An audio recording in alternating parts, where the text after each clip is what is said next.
यह है हमारा समंदर। ऊपर से यह साफ और शांत दिखता है, लेकिन अंदर की हकीकत कुछ और है। हर साल लाखों टन कचरा समुद्र में पहुंचता है और इसका सबसे बड़ा हिस्सा प्लास्टिक का होता है। प्लास्टिक की बोतलें, पॉलीथीन बैग और पुराने मछली पकड़ने के जाल समुद्र में तैरते हुए धीरे धीरे बड़े कचरे के ढेर बना लेते हैं। मछलियाँ और दूसरे समुद्री जीव इन्हें खाना समझकर निगल लेते हैं, जिससे उनका जीवन चक्र और पूरा समुद्री इकोसिस्टम प्रभावित होता है। लंबे समय तक यही माना जाता रहा है कि एक बार कचरा समुद्र में चला गया तो उसे निकालना बेहद मुश्किल है, लेकिन इसी सोच को बदलने के लिए कुछ देशों और संगठनों ने समुद्र में फैले प्लास्टिक को कचरे के बजाय एक रिसाइकलिंग संसाधन की तरह देखना शुरू किया। यही से शुरू होती है वो पूरी प्रक्रिया जिसमें समुद्र से कचरा निकाला जाता है और फिर उसे दोबारा इस्तेमाल के लायक मटेरियल में बदला जाता है। तो चलिए चलते हैं इस अनोखे सफर में जो समंदर को वापस जिंदा करता है। हर साल 2 करोड़ टन से भी ज्यादा कचरा समुद्र में पहुंचता है, जिसमें करीब 80% प्लास्टिक का होता है। प्लास्टिक इतना टिकाऊ है कि सैकड़ों सालों तक पानी में खराब नहीं होता। यही प्लास्टिक समुद्र में बड़े बड़े कचरे के ढेर बना लेते हैं और धीरे धीरे मछलियों और दूसरे जीवों के खाने में मिल जाता है। इसका असर 700 से भी ज्यादा समुद्री प्रजातियों पर पड़ रहा है और आखिरकार वही प्लास्टिक खाने के जरिए इंसानों तक भी पहुँच जाता है। पर्यावरण संगठनों का कहना है कि अगर इस कचरे को सही तरीके से इकट्ठा करके दोबारा इस्तेमाल किया जाए तो इसका एक बड़ा हिस्सा काम के संसाधनों में बदला जा सकता है। इस पूरी प्रक्रिया की शुरुआत समुद्र में पड़े कचरे को खोजकर बाहर निकालने से होती है। खुले समुद्र की मुश्किल परिस्थितियों में इतना ज्यादा मलबा निकालने के लिए खास तकनीकी सिस्टम लगाने पड़ते हैं। जहां कचरा सबसे ज्यादा जमा होता है वहां खास सफाई जहाज इस काम की जिम्मेदारी संभालते हैं। हर जहाज में 2 हाइड्रोलिक मैकेनिकल भुजाई लगी होती है जो बाहर की तरफ फैलकर पानी की सतह पर घूमती रहती है और तैरता हुआ कचरा पकड़ लेती है। प्लास्टिक की बोतलें, फेंकी हुई थैलियां और पुराने मछली पकड़ने के जाल जो भी इकट्ठा होता है उसे जहाज से जुड़ी फ्लोटिंग चैनल सिस्टम में भेज दिया जाता है। उसके बाद उसे बड़े होल्डिंग कंटेनर में जमा किया जाता है। एक सफाई मिशन आमतौर पर 8 से 10 घंटे तक चलता है, जिसमें 10 टन तक समुद्री कचरा इकट्ठा हो सकता है। लेकिन सारा कचरा सीधे समंदर से नहीं आता। इसका बड़ा हिस्सा नदियों, तालाबों और नहरों में फंस जाता है, जहाँ ये इकट्ठा होकर पानी के रास्ते को रोक देता है। ऐसी जगहों पर छोटे लेकिन मजबूत मशीन लगाई जाती है। हाइड्रोलिक मशीनों की ताकत से एक टीम कुछ ही घंटों में नदी के सैकड़ों फुट लंबे हिस्से को साफ कर सकती है। लेकिन फिर भी बहुत सारे समुद्री किनारों पर कचरा इकट्ठा करने का काम आज भी स्थानीय मछुआरों और एनजीओ पर टिका है। वो अपनी नाव से छोटे जाल और हुक का इस्तेमाल करके ये काम करते हैं। लेकिन इसके बाद शुरू होता है इन कचरों का असली सफर।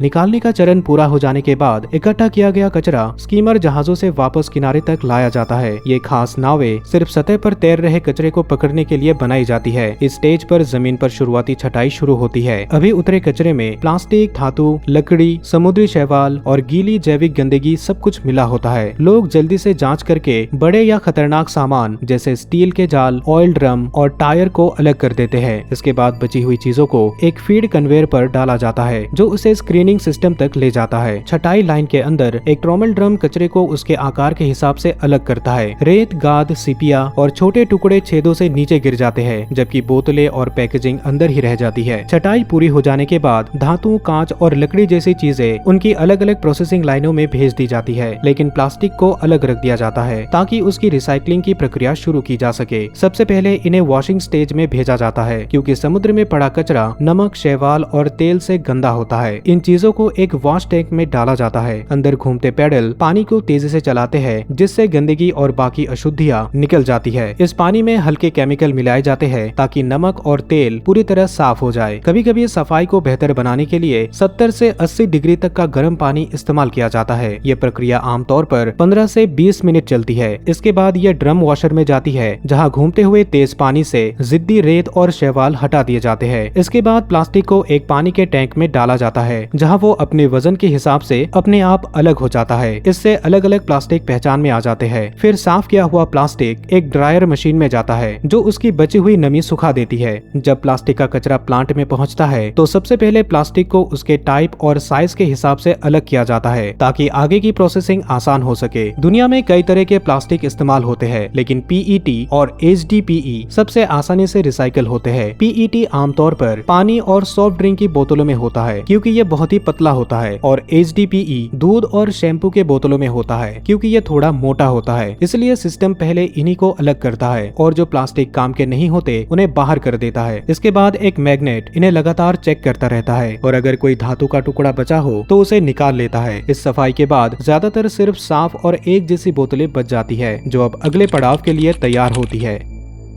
अब इन प्लास्टिक बोतलों को एक हाई स्पीड मशीन में डाला जाता है। अंदर तेजी से घूमने वाले ब्लेड बोतलों को छोटे छोटे टुकड़ों में काट देते हैं, जिन्हें फ्लेक्स कहा जाता है, यानी बड़ी बड़ी बोतलें एक जैसे छोटे टुकड़ों में बदल जाती है। ये मशीनें इतनी शक्तिशाली होती है कि 1 घंटे में हजारों किलो प्लास्टिक को काट सकती है। इसके बाद काम संभालते हैं ऑप्टिकल सिस्टम। तेज सेंसर एक छोटे फ्लैग को पल भर में चेक करते हैं। जब मशीन किसी गलत मटेरियल को पहचानती है तो तेज हवा की एक छोटी सी फुहार उसे मेन लाइन से बाहर फेंक देती है। ये ऑप्टिकल सेंसर इंसानी पलक झपकने से भी 100 गुना तेज काम करते हैं। हवा की हर फुहार सिर्फ एक छोटे से प्लास्टिक टुकड़े पर ही लगती है और पास के टुकड़ों पर असर नहीं पड़ता। इसका नतीजा ये होता है कि साफ और एक जैसे प्लास्टिक फ्लेक्स अलग अलग कैटेगरी में सही तरह से बट जाते हैं। अलग किए गए साफ प्लास्टिक के टुकड़ों को एक बड़ी मशीन में भेजा जाता है। यहाँ उन्हें करीब 270 डिग्री तक गर्म किया जाता है। इससे प्लास्टिक पूरी तरह पिघल जाता है। पिघले हुए साफ प्लास्टिक को फिर अंडर वाटर पैलेटाइजिंग सिस्टम में भेजा जाता है। यहाँ इसे तुरंत छोटे छोटे दानों में काट दिया जाता है। काटते ही ठंडा पानी इन्हें सख्त कर देता है, जिससे सभी प्लेटें एक जैसे आकार के और चिकनी सतह वाले बनते हैं। ये पैलेट अब फैक्ट्रियों में इस्तेमाल होने वाला कच्चा माल बन जाते हैं। इसी के साथ फेंका गया प्लास्टिक दोबारा काम का संसाधन बन जाता है। अब इन पैलेट से फैक्ट्री अगला स्टेप शुरू करती है, जिसे प्री फॉर्म मोल्डिंग कहते हैं। इस स्टेप में बोतल का शुरुआती छोटा आकार बनाया जाता है। पहले मटेरियल की क्वालिटी चेक होती है, फिर उसे इंडक्शन मोल्डिंग मशीन में भेजा जाता है। यहाँ पैलेट्स को लगभग 250 डिग्री तक गर्म किया जाता है ताकि उन्हें सही शेप दी जा सके। इस गर्म हालत में प्लास्टिक को एक स्टील मोल्ड में डाला जाता है, जहाँ वो एक छोटी नली जैसा आकार ले लेता है। इसके मुंह पर पहले से ढक्कन के लिए थ्रेड बना होता है। इस स्टेज पर बोतल एक टेस्ट ट्यूब जैसी दिखती है, जिसे देखकर कोई भी अंदाजा नहीं लगा सकता कि ये बाद में 2 लीटर की बोतल बन जाएगी। हर प्रीफॉर्म को ऐसा बनाया जाता है कि वो गर्मी और अंदर के दबाव को आसानी से झेल सके। इसका छोटा साइज इसे स्टोर करना और ट्रांसपोर्ट करना भी आसान बनाता है। और फिर आता है वो पल जब इन टुकड़ों को फिर से बोतल में बदला जाता है।